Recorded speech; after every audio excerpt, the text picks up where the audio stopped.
Yep, the beast. Looking pretty darn good, but the build must continue. Now I finally got some parts in the mail, and I'm glad I did. I've been waiting on these to help me fix a few problems. Hopefully I chose properly. Bom, bom, bom, bom, in the box. Check it out, it's a blue monkey. These are products from, hey, what's this? Blue Monkey RC. Check it out. I'll leave a link in the video description box down below. He is a custom fabricator of parts. Did I get all of it? Nope. One sticker. Big Blue Monkey. You know, I heard about his parts and I decided to check out the website and order some stuff, actually. The stuff I ordered cost about $130, but it's totally worth it, my friends. Check it out. These are new links. This is a 3-link setup. This is Delrin plastic handmade links, okay?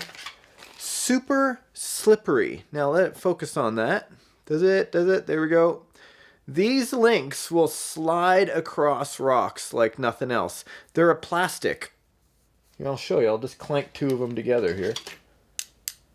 But super light. And they slide like ice. So if I'm going over a difficult obstacle, I can actually use these instead of my old metal links, these aluminum links that actually kind of scratch along on the obstacles, right? That's not very good when you're trying to use a tough truck or something like that.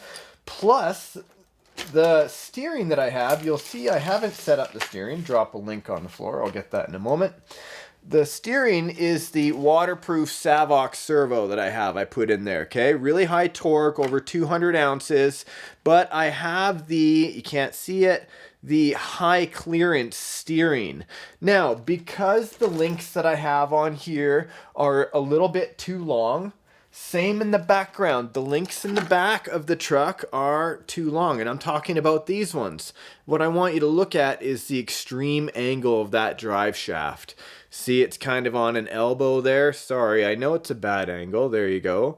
Okay, so that when that's like that, it causes binding, right? It causes binding in the whole drive line. And so the way I can get rid of that is by adding shorter links on the bottom, you know, or I could just move the top 3 link and you know, make some new holes on the frame, but I would like to use the Delrin ones anyway because it will help me perform better. That sounded weird. Okay, on this truck, yes, I've certainly cleaned up, used some Goo Be Gone on the top of my table just so I can get rid of some of the old dirt and oil. But I would like to start tearing into the truck. Let me grab the wrench. Here we go. Now, first things first, let's actually attack these rear links.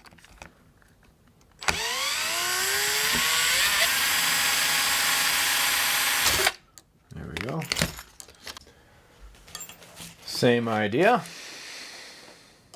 Got the first screw out, and we'll just remove the second one. Nut and bolt. Piece of cake. Remove this link. Set me free! Make sure everything still lines up to each other. Okay, there we go. Now I have to figure out, do I need new rod ends for these links? And for those that don't know what I'm talking about, on the end of these links has a rod end, right? So on the end of the rod is a rod end.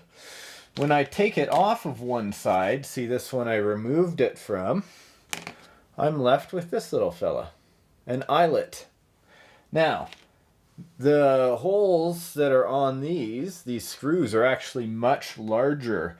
So I don't think these are going to fit at all. But lucky me, I did buy a couple of sets of different things. I'm just surprised that it didn't come with it. Let's see what I got. All right, I'm looking, I see lots of different parts. I need one that has a big hole. That's one I'm looking at. Let's see if that actually fits. No, but if I drilled it slightly, it still may. That's okay. I have quite a few of these. Probably I can adapt them to make them fit, hey? That's what RC is all about. And put my rod ends on. I had to drill out the end. I had some rod ends in my spare parts box. Plus, I could have used the stock ones as well, but I'm just drilling them out.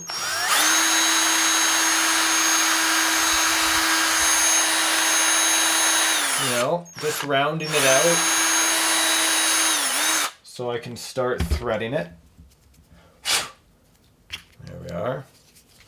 And of course, kind of got to hammer it in the beginning. There we go. Get it threaded.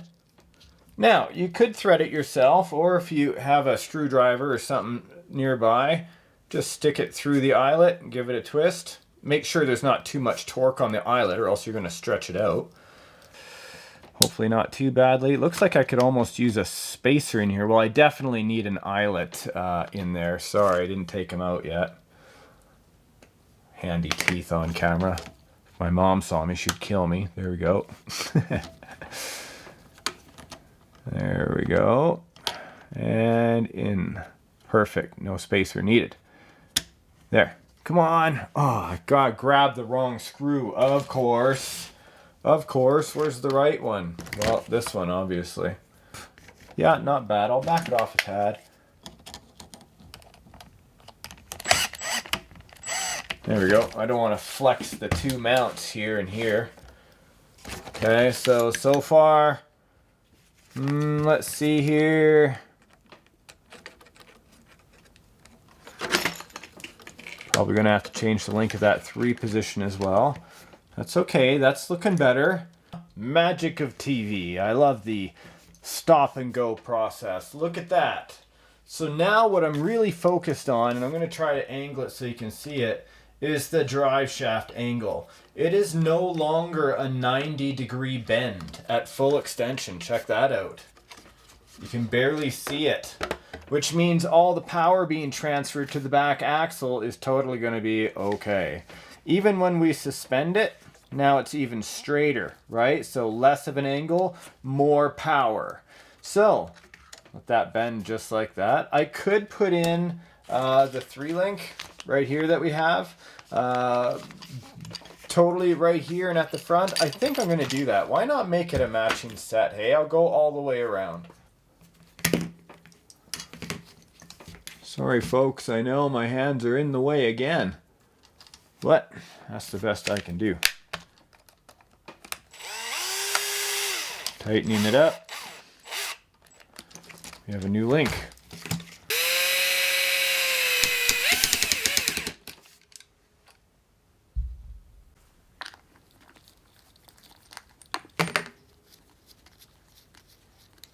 There we are. Remove the tire. There. Full access to the back link area.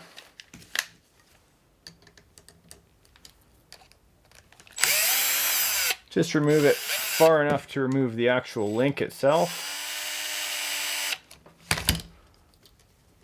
Come on. Release the link. There we go. Swapping over the eyelet hole just so we can zip it back into place like so. Make sure it goes through here. You need these so it actually has a mobility area when the screw goes through it, or else it would be solid, right? You need it to move with the vehicle. Where did I put that darn screw? Come on, we're under something. Here it is. Grumpy. Let's see here. Faster. There we go. There we are. We can flip that over, give you a wider angle. And so there, you can see it kind of tightens it up quite a bit. Gives me extra clearance, but at the same time, keeps my drive shafts nice and straight. Now this is at full extension, and if you can see, it's tough, but right there, no drive shaft angle. In the back, full extension, not really an angle. So even when it gets pushed up, a lot of power being delivered to those back tires. I'm not losing any power. Now, while I have this off, I'm going to attempt, I haven't done the 3-link yet, but I'm going to attempt the steering. Now, I ordered, where is it? Not this one. I have a titanium one, and I bought the Delrin one as well. But I don't see the Delrin one comes with an upper arm. That might be something else that I would have had to have looked at, and maybe I missed it. Let's see here. All right, so I jumped ahead a little bit just because it was a lot easier in figuring things out.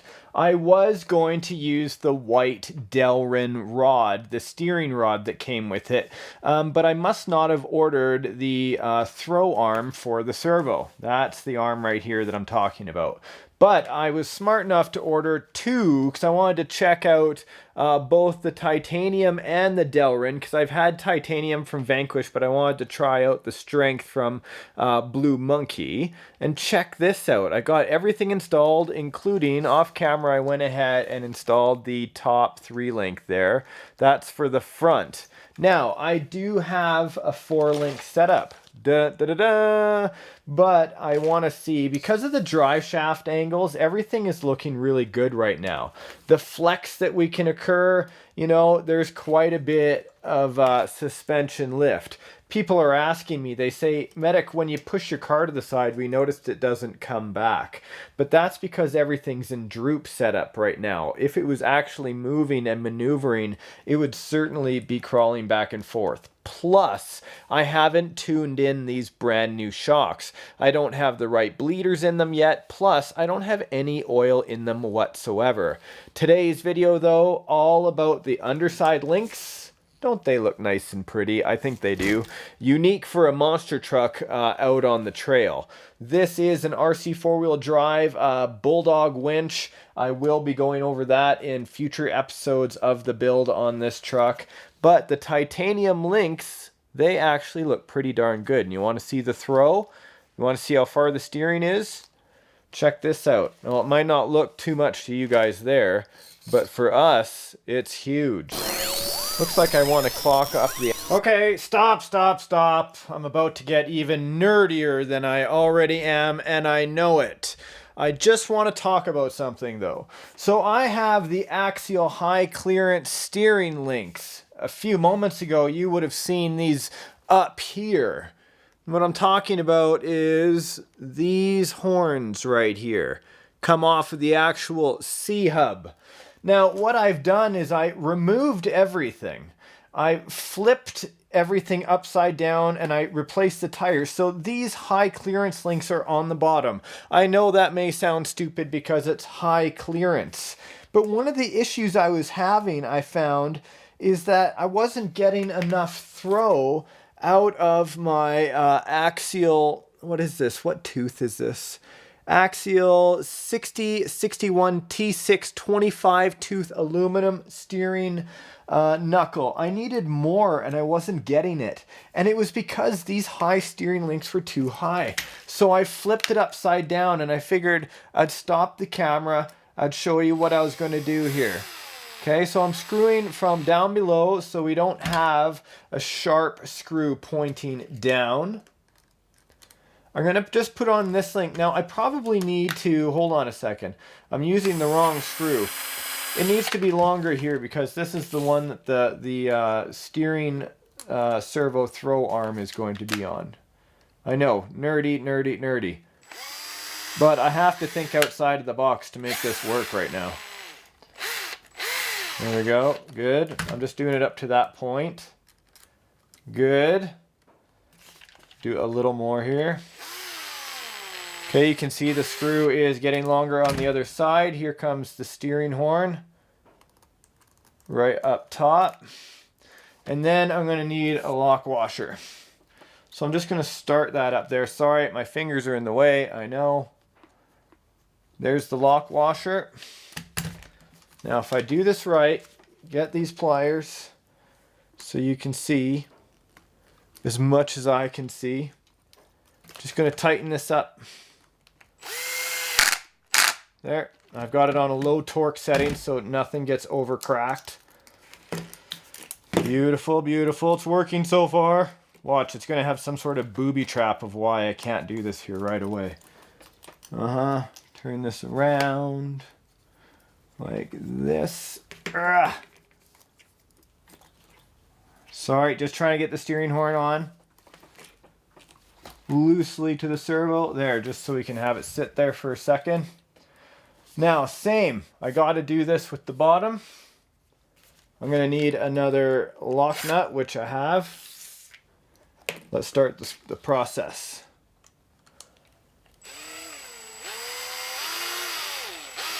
Okay, let's take this throw the whole steering rod. I can't see. There you go. Get her going. Okay, now I gotta back it off a little bit because I need to use that lock washer. Good enough. Get in there. There we go. And start of the lock washer on top. Get in there with the pliers. Finish it off with a good screw. Lock it up. There we go. Ha ha ha ha! Perfecto! Look at that. Nice throw. I know the angle might not be impressive to you guys. Why is this one not looking like it's turning as much? It is just an illusion. There we go. There we go. That's nice turning. I know it's hard to see, guys. Hard to see. But my friends, that's awesome for a scale truck. Comp crawlers, of course, can almost go sideways. But I tell you, I'm pretty impressed. I'm not too worried about hitting this right now. In fact, what I'm going to do, and the reason, like I said, I went with this whole titanium setup, is I am going to use the white Delrin rod. I just want to make sure to get the right throw size arm. So, but for now, it looks pretty boss. Check that out. Wow. All the links are done, okay, except for these front links that are quite short. I made them short so it actually has, you know, quite a bit of room to flex in the back. In the front, same kind of thing. We got lots of throw. Okay, full extension like that. Very nice. Now, don't be, I know people are worried that this is going to be too low. And yeah, I want to kind of clean the slop out of that a little bit. Who knows? I can probably just run a very small, loose zip tie down here. Let me see. Let me do it right now. See if it even works on camera. Run my mouth. Better be able to back it up a little bit. Now, it needs to be able to slide back and forth. That's what she said. Take a small zip tie. Oh, of course. Comedy moment number one. Right there, I did not put the screw through to the steering horn onto the servo because I never do that until I center. Check that out. So even if I made a little toe strap for that, that gets my steering out of the way. Hey, not too bad. I know it's ugly. I'll change it, but we'll make it aesthetically pleasing. But let's see. Let's get the front on this. Line up for all the fine viewers out there. Get this out of the way. How about we get 1, 2. Do we have a 3 and a 4? Woo! You're floating magically. There we go. So here we are. This is where there's low suspension. Okay, got that steering link out of the way. No problem. Everything, like I said, I hadn't screwed that in. I don't do it until I actually center my servos, or else you risk a burnout. So that totally works fine. White links. Some of you may not like the white links. That's okay. This is a powerful truck. This is a competition truck. I don't mind having something. Hey, and if you guys do want Delrin links from Blue Monkey, they do black links as well, right? So you don't have to worry about it. Here's some good suspension. Very nice. A look through to the back white links. The Beast is looking very beastly these days.